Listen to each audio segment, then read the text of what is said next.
Okay.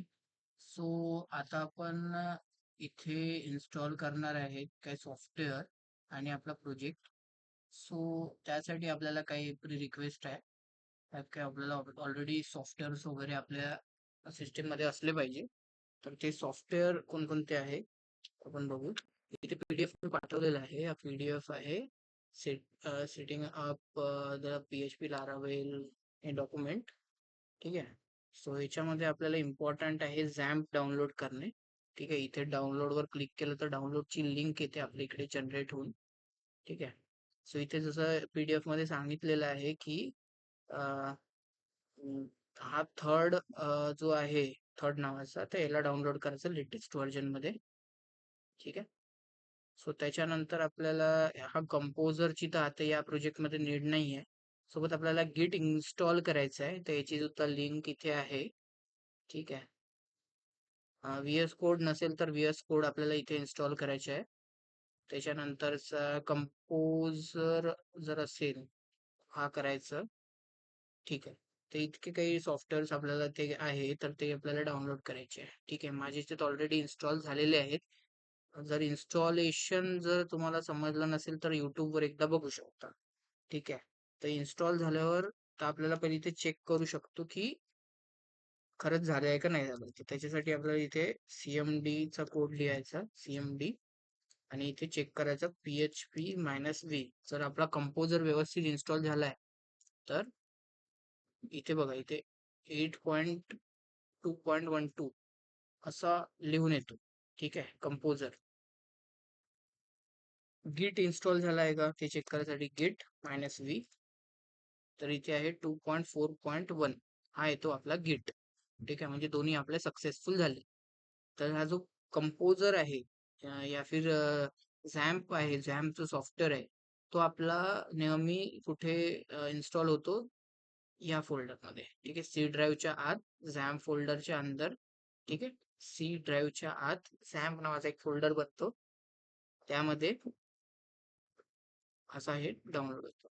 तो इथे असा हा फोल्डर बनला तर याच्या नंतर मग आपल्याला htdocs या फोल्डरवर यायचं आहे. ठीक आहे. आणि इथे माझी जशी ऑलरेडी काही प्रोजेक्ट इथे मी ठेवला आहे ना. तर असंच पद्धतीने आपल्याला काय आपला प्रोजेक्ट इन्स्टॉल करायचा आहे. ठीक आहे.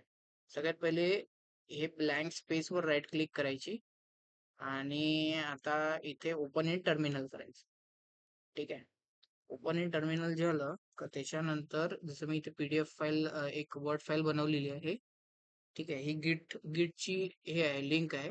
तर हे मी इथे कॉपी करतो. याच्या समोर मी पहिले लिहितो. आता ही जी लिंक आहे याच्या समोर असते गिट क्लोन आणि ही कमांड. हे केल्याने आपला जो प्रोजेक्ट आहे तो इथे इन्स्टॉल होतो. ठीक आहे. मी हे कमांड कॉपी करतो आणि इथे पेस्ट करतो. ऑलरेडी एक्झिस्ट म्हणते माझ्या सिस्टीम मध्ये ऑलरेडी आहे तरी पण मी इथे करून दाखवतो. याला क्लोज करतो. इथे तो एक नवीन फोल्डर बनवतो. इथे लिहितो टेस्ट नावाचा. याच्या अंदर मी इन्स्टॉल करून दाखवतो. ठीक आहे. वापस मी आलो ब्लँक स्पेस वर क्लिक केलं ओपन इन टर्मिनल आणि इथं पुन्हा टेस्ट वर इथे करतो आणि एंटर. तर अशा पद्धतीने तो क्लोनिंग होतो प्रोजेक्ट. ठीक आहे. तर अशा पद्धतीने पूर्ण तो आपला प्रोजेक्ट येतो याच्यामध्ये.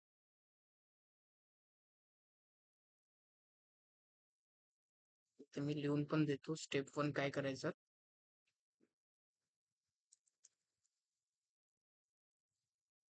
स्टेप 1 मध्ये आपल्याला काय करायचं आहे इन्स्टॉल झॅम्प सॉफ्टवेअर. स्टेप 2 मध्ये इन्स्टॉल गिट सॉफ्टवेअर. तर स्टेप 3 मध्ये आपण काय करतो इथे चेक गिट अँड PHP युझिंग हे कमांड पण टाकतो मी इथे for PHP -v and for git -v. ठीक आहे. स्पेस मध्ये. तर या पद्धतीने आपण काय करतो चेक करतो. ओके. स्टेप 4 मध्ये आपण काय करतो क्लोन करतो जी ही प्रोसेस आहे. ठीक आहे. इथे लिहितो cloning project on on XAMPP folder inside ht docs. ठीक आहे, या फोल्डर मध्ये and right click on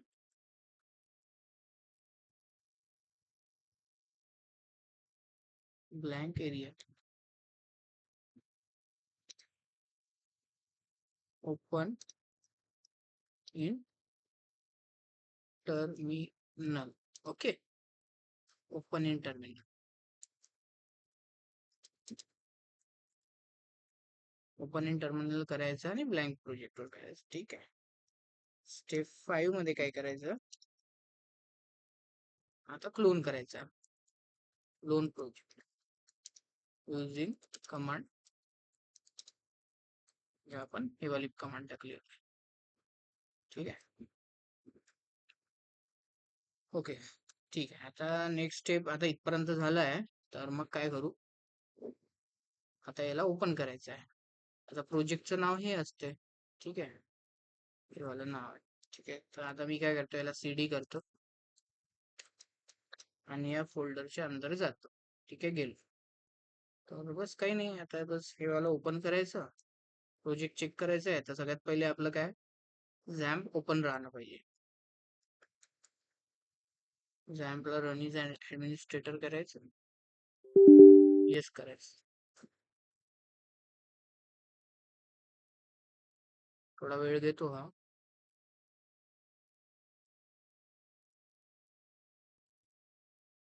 आणि त्याला दोघांना अपाचे आणि MySQL पण स्टार्ट करायचे.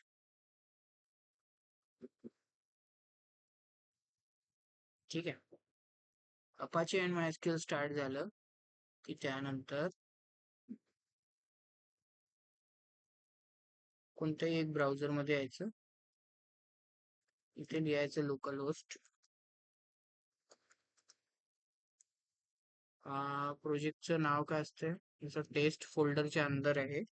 काय ऑनलाईन ना, चेक करू आपण. ऑनलाईन शॉपिंग सिस्टीम हा आहे. मी हे नाव इथे ऍड केलं.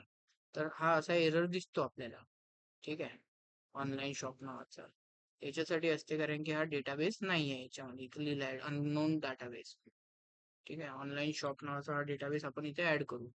तर डेटाबेस ऍड करण्यासाठी आपल्याला काय करावं लागेल, same local host PHP admin हे लिहिलं का आपला डेटाबेस ऑन होता. आणि हा डेटाबेस असेल कुठे, हा डेटाबेस असेल आपलं याच फोल्डरच्या अंदर. ठीक आहे, इथे बघा डेटाबेस म्हणून आहे. तर हाच डेटाबेस आपल्याला इम्पोर्ट करावा लागेल. तो आपण जे PHP admin ओपन केलं त्याच्यानंतर आपल्याला चेक करावं लागेल कुठे डेटाबेस आहे.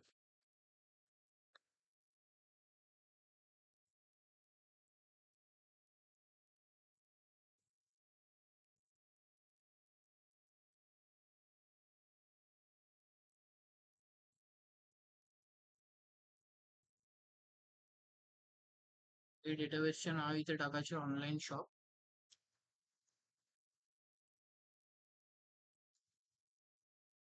क्रिएट केलं.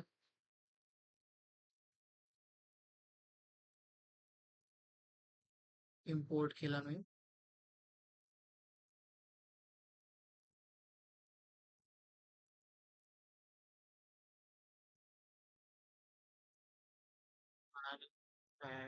प्रोजेक्ट टेस्टच्या अंदर आहे ना.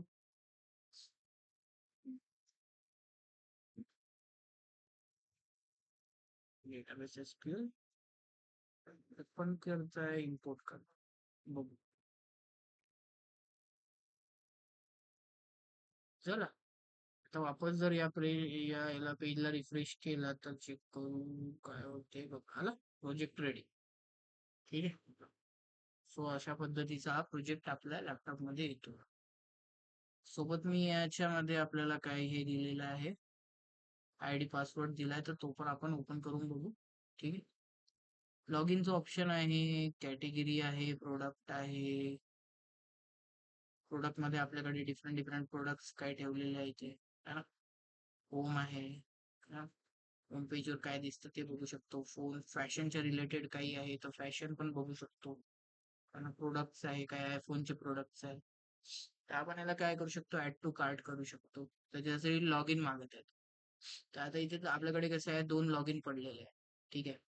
एक शॉपिंग वाला एक मॉडल एक आहे युजर साठी.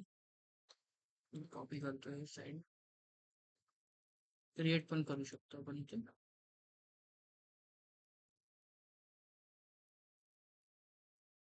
पण मी आणि सेम त्याचा रेग्युलर युजर म्हणून आपण लॉग इन केलेलं आहे. ओके. सो आता प्रोडक्ट बघितले तर आपल्याला ऍड करायचे आहे काय प्रोडक्ट, तर मी करतो. आता बघू. ऍड केला प्रोडक्ट, प्रोडक्ट ऍडेड म्हणते. ठीक आहे.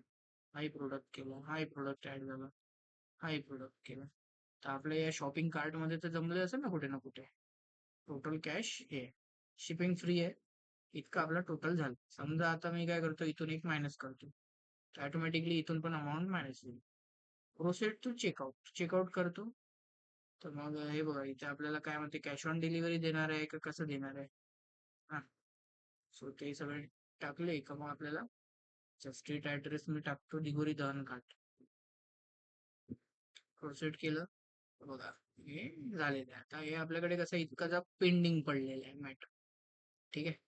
पेंडिंग पडलेलं आहे मॅटर, तर हे कोण अप्रूव्ह करेल, आपला ऍडमिन करेल. तर आता मी ऍडमिन पण करून, ठीक आहे, मी याला लॉग आउट करतो. ऍडमिनचे अकाउंट ऍक्सेस करू आपण. ऍडमिनच्या आयडी पासवर्ड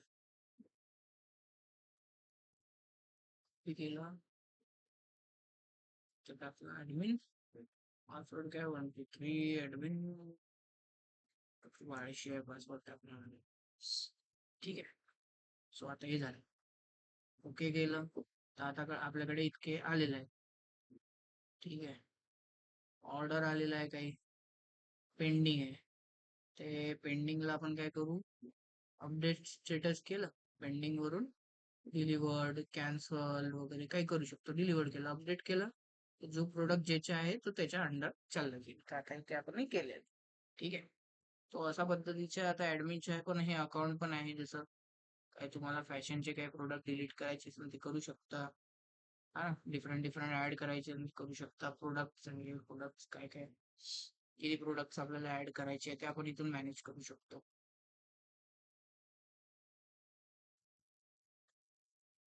त्याची प्राइस आपण इथून सेट करू शकतो. ठीक आहे.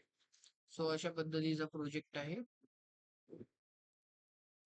तुम्हाला बघू शकतो. ठीक आहे.